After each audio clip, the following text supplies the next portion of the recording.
कहानी की शुरुआत होती है एक लड़की से जो रात में कहीं से थक कर अपने घर पर आती है। आते ही फ्रेश होने के लिए वो नहाने चली जाती है, लेकिन हम देख पाते हैं कि कोई आत्मा है जो उसका पीछा कर रही है, जिसके बारे में वो लड़की बिल्कुल अनजान है। लड़की नहाकर अपने घर के गार्डन में आ जाती है और गार्डन में आकर चाय की चुस्कियां लेती है, लेकिन तब उसे अपने आसपास किसी के होने का आभास होता है, जो महसूस करके वो एकदम से घबरा जाती है। और तब उसे याद आता है कि नहाते समय उसने अपने गले से क्रॉस का लॉकेट निकाल कर वहीं रख दिया था, जिसे पहनना वो भूल गई। इस वजह से उसको ये सारी चीजें महसूस हो रही है, इसलिए वो तुरंत भागते हुए घर के अंदर आती है, लेकिन इससे पहले वो लॉकेट ले पाती तभी लाइट चली जाती है और वो आत्मा उसी लड़की को पजेस कर लेती है। जिसके बाद हम विघ्नेश नाम की डायरेक्टर को देखते हैं और यही असल में दोस्तों उस लड़की की कहानी एक प्रोड्यूसर को बता रहा है कि क्या पता प्रोड्यूसर को उसकी कहानी पसंद आ जाए तो वो मूवी बनाने को तैयार हो जाएगा। और सच में दोस्तों प्रोड्यूसर को वो कहानी पसंद आ जाती है और वो विघ्नेश की पहली फिल्म में पैसे लगाने को हो जाता है तैयार। फिर वो विघ्नेश को सोनू नाम के एक सीनियर डायरेक्टर से मिलवाता है, क्योंकि विघ्नेश नया नया डायरेक्टर बना है, इसीलिए उसको ज्यादा एक्सपीरियंस भी नहीं है। अब ये सुनने के बाद विघ्नेश की खुशी का ठिकाना नहीं होता कि जिंदगी की पहली फिल्म आखिर उसको मिल गई। वो ये खुश खबरें अपने परिवार वालों को और दोस्तों को भी बताता है, सभी खुश हो जाते हैं। अब विघ्नेश है ना दोस्तों, वो हमेशा अपने दोस्तों के साथ ही रहता है जो हर काम में उसके साथ होते हैं, इसीलिए विघ्नेश अपने दोस्तों के साथ मिलकर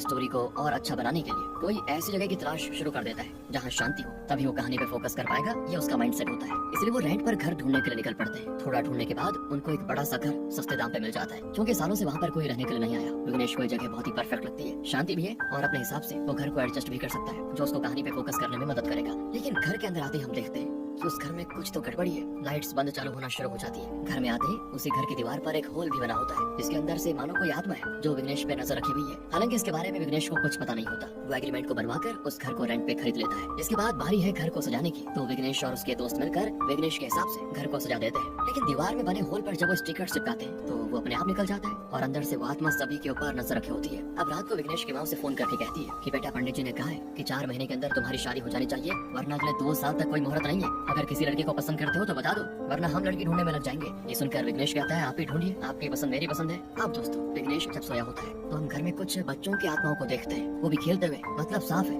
कि इस घर में कुछ तो गड़बड़ है, लेकिन क्या है वो आगे पता चलेगा। अगले दिन विघ्नेश उठकर जब आईने को देखता है तो उस पे धूल जमी होती है और वो जैसे धूल को हटाकर वहाँ से जाता है ना, धूल फिर से आईने पे जम जाती है। अब विघ्नेश की मूवी प्रोडक्शन में जा चुकी थी, साथ ही रिश्ते के लिए उसके माँ पिता लड़कियों के बायोडेटा विघ्नेश को भेजते हैं, जिसमें से एक लड़की उसको खूब पसंद आ जाती है। उसका नाम होता है कार्तिका। वो उसके पिता को फोन लगाकर रिश्ते की बात करता है, लेकिन कार्तिका के पिता कहते हैं कि हमें फिल्म वाले से अपनी बेटी की शादी नहीं करवानी, क्योंकि उनका कोई फ्यूचर नहीं होता। चली तो चली, वरना ऐसे ठल्ले बैठे रहते हैं। और वैसे भी मेरी बेटी की शादी दूसरी जगह फिक्स हो गई है, इसे माफ करना, ये रिश्ता नहीं हो सकता। बेचारा विघ्नेश सुनकर उदास हो जाता है। उसके दोस्त फिर उसे मोटिवेट करते हैं कि भाई एक बार जाकर उससे मिल लो, हो सकता है कार्तिका का मन बदल जाए और वो तुझे पसंद करने लग जाए। इसलिए विघ्नेश सोनू के साथ कार्तिका के घर जाता है, जहाँ उसके पिता फिर से रिश्ते के लिए मना कर देते हैं। लेकिन सामने से देखकर तो विघ्नेश कार्तिका का दीवाना हो जाता है। वो कई बार उससे बात करने की कोशिश करता है ताकि कार्तिका को शादी के लिए मना सके, लेकिन वो कोई जवाब नहीं देती। अब रात को जब विघ्नेश नहा रहा होता है तभी कोई चाकू लेकर उस पे हमला करने पहुंच जाता है, और जैसे ही हमला होता है तो विघ्नेश की आंख खुल जाती है। वो सपना देख रहा था। अगले दिन विघ्नेश दोबारा से कार्तिका से मिलने जाता है, उससे बात करने की कोशिश करता है। कार्तिका कहती है कि देखो,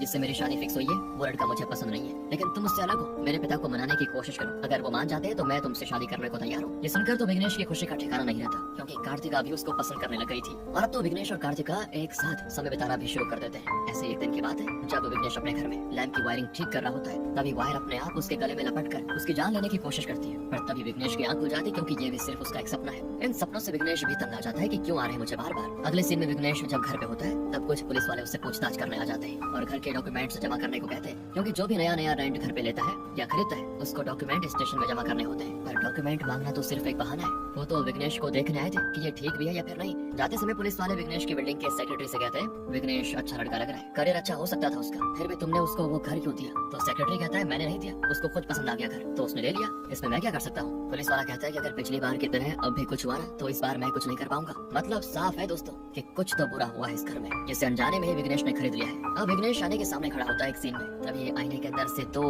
हाथ बाहर निकल कर आ जाते हैं और उसका गला दबाने की कोशिश करते हैं। विघ्नेश में खुद को बचाने के लिए वहीं रखे पॉट से कांच तोड़ देता है, जिससे हाथ तो गायब हो जाते हैं, लेकिन अब कांच के टूटे हुए टुकड़े उसकी जान लेने की कोशिश करते हैं। लेकिन इससे पहले कि वो उसकी जान ले पाते तभी विघ्नेश की आंख खुल जाती है, यानी कि अगेन ये भी उसका एक सपना था। विघ्नेश परेशान हो जाता है कि ऐसे बुरे सपने मुझे पहले नहीं आया करते थे, लेकिन अब क्यों आ रहे हैं? उसको कुछ समझ नहीं आता कि क्या करे। अगले दिन ऑफिस में एक लड़की ऑडिशन देने आती है ताकि मूवी में उसको मेल लीड के तौर पर कास्ट किया जा सके। उसकी एक्टिंग तो अच्छी होती है, पर कार्तिका कहती है मैं भी एक्टिंग कर सकती हूँ, तो सभी उसकी एक्टिंग को रिकॉर्ड करते हैं, जिसमें तो ऐसा लगता है मानो कार्तिका सच में पसेस हो चुकी हो। उसकी एक्टिंग दोस्तों सभी को बड़ी पसंद आती है। अब विघ्नेश घर आकर सो जाता है और थोड़ी देर के बाद उसकी जब आंख खुलती है तो जमीन पे उसको खून की बूंदें गिरी हुई दिखाई देती है, और जब वो उन बूंदों का पीछा करता है तो वो हॉल में आ जाता है जहाँ किसी और की नहीं बल्कि विघ्नेश की ही लाश पड़ी हुई है। उसको देखकर तो विघ्नेश की मानो हालत खराब, वो डर जाता है पूरी तरह और तभी पागलों की तरह हंसने भी लगता है। जिसके बाद दोबारा से उसकी आंख खुल जाती क्योंकि ये भी उसका एक बुरा सपना था। इस तरह सपनों से परेशान होकर विघ्नेश एक डॉक्टर से कंसल्ट करता है, जो उसे बताता है कि देखो ये नॉर्मल बात है, तुम ज्यादा हॉरर स्टोरी को दिमाग में रखकर काम करते हो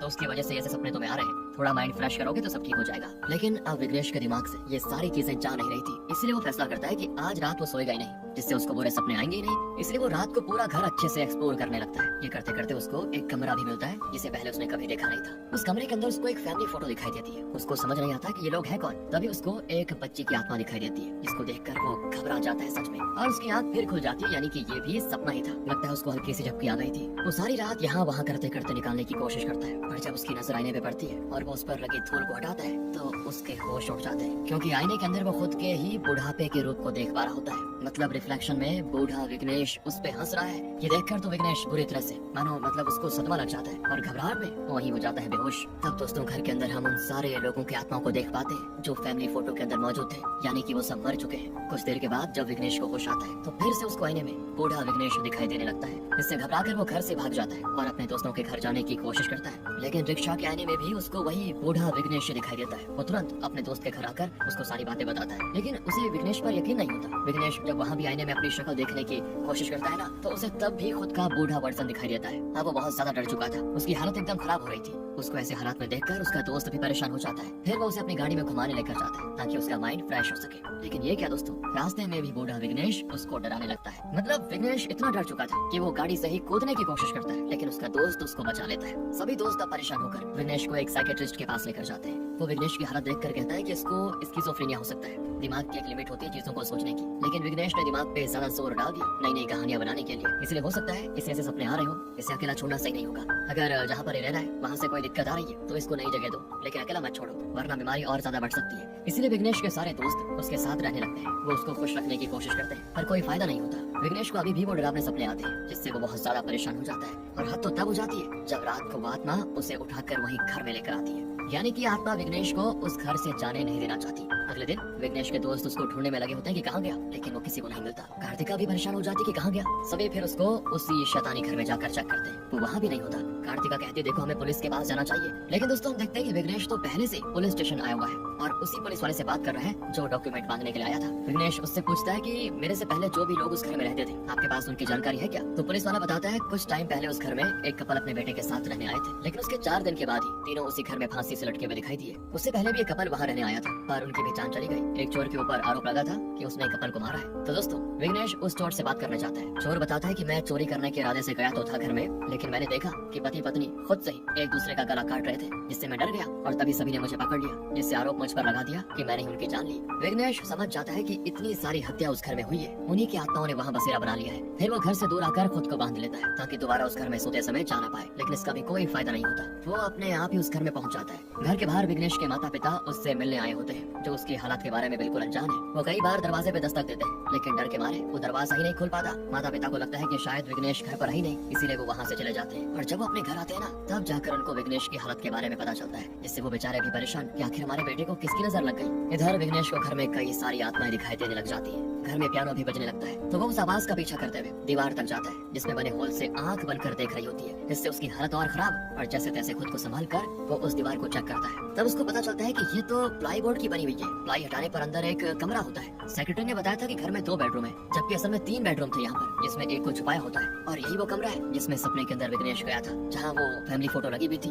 और वहीं पर एक लड़की की आत्मा पियानो बजा रही होती है। इन सब चीजों से डरकर विघ्नेश तुरंत सेक्रेटरी का गला पकड़ लेता है कि तूने मुझे इस घर के बारे में सब कुछ पहले क्यों नहीं बताया, कि अंदर एक भूतिया कमरा मौजूद है। क्या हुआ था उस घर के अंदर, बता मुझे। सेक्रेटरी की हवा निकल जाती है कि तुमने वो कमरा खोल दिया, ऐसा नहीं करना चाहिए था तुम्हें। तब वो बताना शुरू करता है कि मैं सबको वो घर रेंट पे देता हूँ, लेकिन वो घर मेरा नहीं है। 10 साल पहले एक फैमिली उस घर में रहने के लिए आई थी, लेकिन उस फैमिली का क्या हुआ कोई नहीं जानता। अचानक से सब गायब हो गए। बिल्डर के ऊपर काफी कर्जा चढ़ गया था, तो वो बिल्डिंग को छोड़कर फरार हो गया। काफी समय से वो घर खाली पड़ा हुआ था, तो मैंने उसकी नकली चाबी बनवाई और उसको रेंट पे देने लगा। वो डॉक्यूमेंट मांगने आया पुलिस वाला मेरा ही दोस्त है, इसलिए कोई मुझे पकड़ता नहीं। मुझे पता था कि उस घर में 3 बेडरूम है, लेकिन आखिरी बेडरूम में फैमिली का सामान पड़ा हुआ था, तो मैंने प्लाई बोर्ड लगाकर वो बेडरूम ही बंद कर दिया और 2 बेडरूम के हिसाब से रेंट पर उसको देने लगा। देखो इससे ज्यादा मैं कुछ नहीं जानता, किसी को मेरी धोखेबाजी के बारे में मत बताना। मैं तुमसे कोई पैसे नहीं लूंगा उस घर के, प्लीज कमाल है दोस्तों, यहाँ विघ्नेश की उस घर में जान जा रही है और ये उसको फ्री में रहने के लिए कह रहा है। अब विघ्नेश घर पर डरे सहमे बैठा होता है। बाहर से दोस्त और परिवार वाले दरवाजा खोलने की कोशिश करते हैं लेकिन कोई फायदा नहीं होता। अगेन तब हमें फ्लैशबैक दिखाया जाता है ताकि हम भी तो जान सके कि आखिर उस परिवार के साथ क्या हुआ था।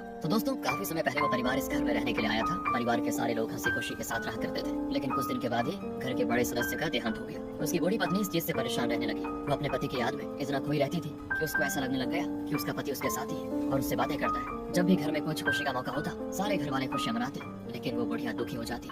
यहाँ तो सभी खुश हैं, लेकिन मेरा पति अकेला उस दुनिया में न जाने कैसा रहता होगा। ऐसे एक दिन उस बुढ़िया के बेटे का एक्सीडेंट हो गया जिसमें उसकी आवाज चली गई। डॉक्टर ने कह दिया कि आवाज कभी वापस नहीं आएगी, लेकिन बुढ़िया ने कहा कि अरे नहीं, मेरे पति ने दूसरी दुनिया से कहा कि मेरा बेटा 2 दिन में बोलने लगेगा। किसी को यकीन नहीं हुआ उस समय, लेकिन जब 2 दिन के बाद किस्मत से बुढ़िया का बेटा बोलने लगा तो सभी इस चीज से हैरान हो गए। सभी को यकीन हो गया कि दादी सही कहती है। उनको दादाजी की आत्मा के जरिए आगे क्या होने वाला है सब पता चल जाता है। और जब सभी का भरोसा एकदम यकीन में बदल गया, तब बुढ़िया ने सभी परिवार वालों से कहा कि एक बहुत ही बड़ी मुसीबत हमारे घर पे आने वाली है। अगर हमने उस मुसीबत को नहीं रोका तो सब मारे जाएंगे। मेरे पति ने इस चीज से बचने का उपाय तो बताया है जो बहुत ही कठिन है, लेकिन उसके अलावा हमारे पास कोई और रास्ता नहीं है। और वो उपाय यह है कि हमें खुद की जान देनी होगी एक खास समय पर, और जैसे ये होगा उस टाइम हमारी जान वापस आ जाएगी और हम हो जाएंगे अमर। अंधविश्वास में सभी घर वाले तो पागल हो ही गए थे, तो सब के सब अपनी जान दे देते हैं, लेकिन कोई भी अमर नहीं होता क्योंकि बुढ़िया ने अपने ही परिवार वालों को जान से मरवा दिया। क्योंकि उसका पति दूसरी दुनिया में अकेला रहता था तो उसको साथ मिल पाए। क्या ही कहे दोस्तों इसके लिए, आखिर कोई इतना पागल कैसे हो सकता है, इतना बड़ा बेवकूफ। इस चीज से हम ये तो समझ जाते हैं कि शायद इस घर में उसी बुढ़िया की आत्मा रहती है जो होल से देख रही थी। अपने परिवार वालों को मारने के बाद उसका मन अभी तक नहीं भरा, इसलिए जो भी इस घर में रेंट पे आता है तो बुढ़िया उसको इतना परेशान करती है कि तंग आकर वो इंसान खुद की जान दे दे। बुढ़िया को अब मजा आने लग गया था ये चीजें कर करके